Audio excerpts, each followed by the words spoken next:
नमस्कार दोस्तों, स्वागत है आपका हमारे चैनल में एजुकेशन फॉर नॉलेज में। आज के इस वीडियो में झारखंड की जलवायु वाला टॉपिक को कंप्लीट करेंगे। ये झारखंड यानी झारखंड परीक्षा योद्धा का बुक है जो कि पीवाईक्यू है। तो ये झारखंड की भूगोल है, ये हमारा चैप्टर 3 है। और चैप्टर अगर 1 और आप 2 नहीं देखें तो ज़रूर देखिए। चैप्टर 3 में हमारा पार्ट 1 कंप्लीट हो गया है, आज हमारा पार्ट 2 वीडियो है। इसी के अंतर्गत झारखंड की जलवायु, जलवायु परिवर्तन और वर्षा और तापमान से संबंधित प्रश्नों को देखेंगे। और आप ये भी देखेंगे कि अब तक क्या और कौन सा प्रश्न और कैसे पूछा गया और कितना पूछा गया है। झारखंड राज्य के किस प्रकार के जलवायु क्षेत्र के अंतर्गत आता है? ऐसे क्वेश्चन जेपीएससी और जेएसएससी के लिए बहुत इंपॉर्टेंट होता है, पूछ लिया जाता है। तो आप ज़रूर इस क्वेश्चन को देखिए और प्रैक्टिस कीजिए और एनालिसिस कीजिए। झारखंड राज्य के किस प्रकार के जलवायु क्षेत्र के अंतर्गत आता है? तो उष्णकटिबंधीय आता है। ऐसे ऑप्शन मिलने से लोग कन्फ्यूज हो सकते हैं।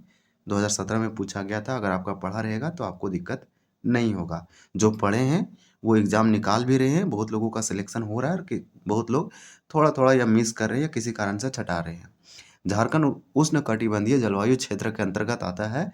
भारत के जलवायु के नक्शे में झारखंड क्षेत्र को अधिक वर्षा या पर्याप्त आर्द्रता का क्षेत्र माना जाता है। कर्क रेखा जो महाद्वीपीय भारत को उष्णकटिबंधीय भारत से अलग करती है, झारखंड के उत्तरी भाग से ही गुजरती है। इस प्रकार संपूर्ण पठारी भूभाग उष्णकटिबंधीय क्षेत्र के अंतर्गत आ जाता है। लेकिन उच्च पठारी क्षेत्र होने के कारण यहाँ की जलवायु की स्थिति भिन्न हो जाती है। इसलिए उष्णकटिबंधीय क्षेत्र होते हुए भी यहाँ की जलवायु में पर्याप्त आर्द्रता पाई जाती है। उष्णकटिबंधीय अवस्थिति व मानसूनी हवाओं के कारण झारखंड की जलवायु उष्णकटिबंधीय और मानसूनी प्रकार की है। तो सबसे निष्कर्ष हमारा लास्ट ये निकला जो कि इम्पोर्टेंट है।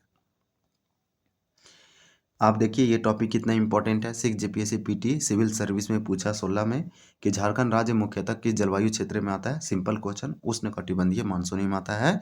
यहाँ पे ये क्यों नहीं होगा? नमी लिख रखा है इसलिए नहीं होगा। चलिए आर्द्र वाला क्षेत्र में नहीं आता है। जलवायु परिवर्तन से संबंधित क्वेश्चन है 7 से 10 जेपीएससी 2021 में पूछा, जो कि इम्पोर्टेंट होगा। पूछ रहा है झारखंड में देखे गए जलवायु परिवर्तन का कारण क्या है? तो मानव जनहित गतिविधियां, ऊर्जा क्षेत्र और ग्रीन हाउस गैस उत्सर्जन, तो सभी कारण है, इसलिए राइट आंसर डी दिया। सिंपल है। ह्यूमन एक्टिविटी, हम लोग जो कर रहे हैं, कचरा, पॉल्यूशन, फॉसल फ्यूल जला रहे हैं, उसके कारण से। ऊर्जा क्षेत्र, एनर्जी, कोयला वगैरह जलाने से और भी तरह तरह के चीज़ों से।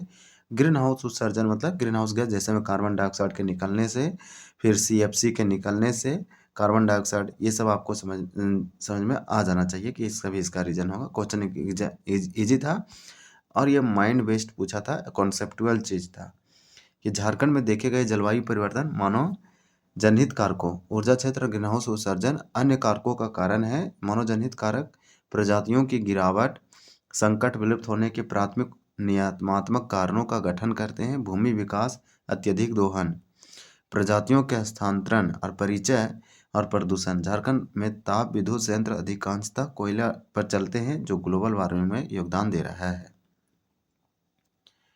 नेक्स्ट प्रश्न है, पूछा जा रहा है कि झारखंड राज्य के किस कृषि जलवायु क्षेत्र के अंतर्गत आता है? पीजीटी में पूछा गया। जोन जो है 7 के अंतर्गत आता है।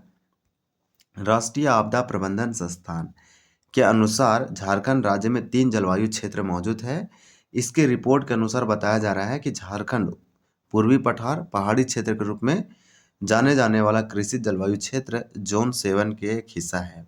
फिर आपसे बताया जा रहा है कि झारखंड किस कृषि जलवायु प्रदेश में अवस्थित है? जेपीएससी बैकलॉग 2024 में पूछा, 7 हो जाएगा। झारखंड किस कृषि जलवायु में? तो 7 में। ये क्वेश्चन इंपॉर्टेंट है, बहुत लोगों को नहीं मालूम होगा अच्छे से।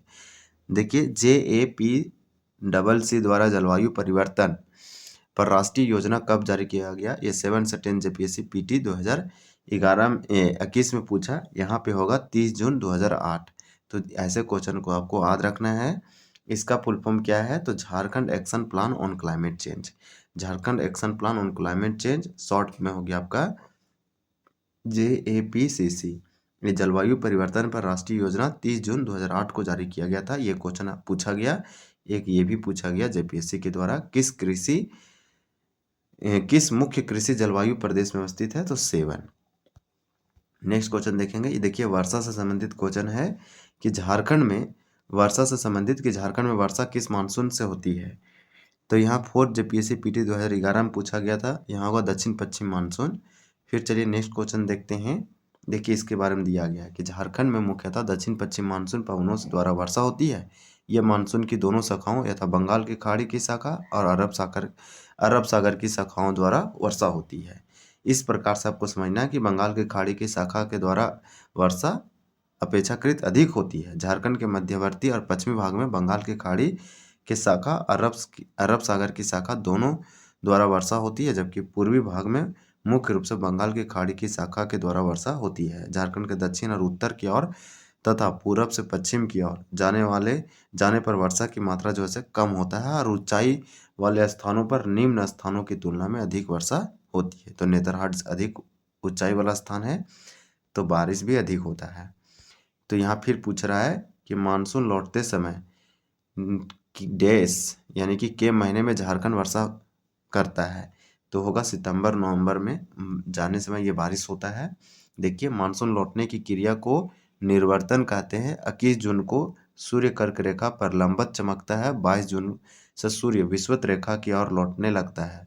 23 सितंबर को सूर्य की लंबवत किरणें विषुवत रेखा पर पड़ने लगती है। इसके परिणाम स्वरूप पश्चिमोत्तर भारत में गर्मियों के मौसम में स्थापित अंतर उष्णकटिबंधीय अभिसरण क्षेत्र जिसे ITCZ कहते हैं भी दक्षिण की ओर तरफ खिसकने लगता है। इस प्रकार से इसमें दिया गया है, इसे आप देख भी सकते हैं। देखिए है कि झारखंड की वार्षिक औसत वर्षा क्या है। वार्षिक औसत वर्षा कहने का मतलब कि एनुअल एवरेज रेनफॉल क्या है झारखंड का, तो आपका होगा 1400 मिलीमीटर है, क्योंकि रेन गोज एक मिलीमीटर या सेंटीमीटर में मेजर किया जाता है बारिश को, तो लिख रखा है यानी मिलीमीटर। झारखंड मानसूनी वर्षा का प्रदेश है। झारखंड में औसत वार्षिक वर्षा 140 सेंटीमीटर है। सेंटीमीटर में में बात करेंगे तो मिलीमीटर 1400 हो जाएगा, लेकिन अधिकांश भाग में 125 से 150 सेंटीमीटर वर्षा प्राप्त करते हैं। अधिक वर्षा का 80% से अधिक भाग जून से सितंबर माह के मध्य प्राप्त होता है। बंगाल की खाड़ी की शाखा राज्य में वर्षा का मुख्य स्रोत है। पाट प्रदेश एवं दक्षिण पूर्वी भाग में कुछ वर्षा अरब सागर की शाखा से प्राप्त होती है। तो इस प्रकार से दिया गया है। फिर आपसे पूछा जा रहा है कि झारखंड में वार्षिक वर्षा का अंतराल है, तो ये सिक्स JPSC में पूछा गया है। ये होगा 100 से 200 सेंटीमीटर के मध्य रहता है, जो कि इम्पोर्टेंट है। यही दिया गया है कि झारखंड में वार्षिक वर्षा का अंतराल 100 से 200 सेंटीमीटर है। झारखंड की जलवायु उष्णकटिबंधीय मानसूनी प्रकार की है। 140 सेंटीमीटर वार्षिक वर्षा होती है और ये मध्यम वर्षा वाला प्रदेश है। नेतरहाट का पठार सबसे अधिक वर्षा होता है 180 सेंटीमीटर। चाईबासा का मैदान सबसे कम होता है और सबसे अधिक वर्षा होने वाला जिला हजारीबाग है। फिर पूछ रहा है झारखंड का एकमात्र जिला जिसने 30/9/2009 तक वर्षा की सामान्य औसत सीमा से थोड़ा अधिक प्राप्त किया हुआ है, तो ये आपका साहेबगंज हो जाएगा। 7 से 10 JPSC 2021 में पूछा ये क्वेश्चन। फिर देखिए आपसे क्वेश्चन पूछा जा रहा है कि झारखंड का एकमात्र जिला जहां 30/9/2009 तक वर्षा की सामान्य औसत सीमा 951 मिलीमीटर में से थोड़ा अधिक वर्षा प्राप्त हुआ है, वह साहेबगंज है। इस प्रकार से ये दिया गया है। चलिए नेक्स्ट क्वेश्चन देखते हैं। देखिए तापमान से संबंधित क्वेश्चन है कि झारखंड के वार्षिक औसत तापमान क्या है। SIPT 2017 का क्वेश्चन है। ये आपका हो जाएगा B 25 डिग्री सेल्सियस। याद रखिए झारखंड का औसत वार्षिक तापमान 25 डिग्री सेल्सियस है। पाट क्षेत्र का औसत वार्षिक 23 डिग्री सेल्सियस से कम मिलता है, जबकि संथाल परगना की पूर्वी सिंहभूम, पश्चिमी सिंहभूम, गढ़वा, पलामू, चतरा के उत्तरी भागों में औसत वार्षिक 26 सेंटीमीटर से अधिक पाया जाता है और अन्य क्षेत्रों में जो है औसत वार्षिक वर्षा 23 से लेकर 26 के बीच पाया जाता है। फिर दिया है कि झारखंड के किस हिस्से में सर्दियों में न्यूनतम तापमान दर्ज किया जाता है, तो नेतरहाट पठार होगा। सबसे कम यहाँ पे टेम्परेचर है। देखिए झारखंड के नेतरहाट पठार में सर्दियों में न्यूनतम तापमान दर्ज किया जाता है। शीतकाल यानी सितंबर में झारखंड के पश्चिमी भाग का तापमान 16 डिग्री से कम और पूर्वी भाग का तापमान 17 डिग्री से 19 डिग्री के बीच। मध्यवर्ती भाग का तापमान 16 से 17। इसी प्रकार से ये सारे के सारे दे रखा है। देखिए यहाँ दिसंबर जनवरी में यहाँ तक का तापमान कभी कभी 5 डिग्री सेल्सियस जैसे 2025 में देखने को मिला और 26 में। झारखंड का सबसे ठंडी जगह कौन सी है। SIPT में पूछा गया, नेतरहाट हो जाएगा। ये सबसे ठंडी जगह है नेतरहाट।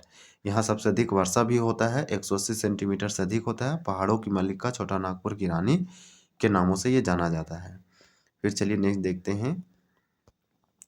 नेक्स्ट दिया गया है, देखिए कि झारखंड के लिए IPCC SRES श्री उत्सर्जन परिदृश्य यह दर्शाता है। ये 7 से 10 JPSC PT 2021 में पूछा है। आपका डी का क्या होगा, तो सर्दियों और वर्षा काल के बाद गर्माहट अपेक्षाकृत अधिक होगी। तो सर्दियों और वर्षा काल के बाद गर्माहट अधिक होगा, यही दर्शाता है। देखिए यहाँ साफ साफ लिख रखा है। चलिए नेक्स्ट देख, ये हमारा झारखंड की नदी है। ये बहुत लॉन्ग है और बहुत सारे इससे क्वेश्चन पूछे गए हैं। सबसे वेरी वेरी इंपॉर्टेंट टॉपिक है ये, जो से मोस्ट इंपॉर्टेंट है, यहाँ से क्वेश्चन पूछे ही जाते हैं। तो ये वाला अलग देखेंगे और पूरा एक ही दिन में इसको कंप्लीट करेंगे, एक ही वीडियो में। झारखंड की रिवर ऑफ झारखंड, झारखंड की नदियाँ, तो इसको आप ज़रूर देखिए। और ये आज हमारा इतना ही रहेगा, यहीं तक हम लोग देखेंगे। आज हम लोग झारखंड में तापमान, वर्षा और जलवायु परिवर्तन, ये सब टॉपिक को कंप्लीट किए। वीडियो देखने के लिए आपका बहुत बहुत धन्यवाद। जय हिंद, जय जवाहर।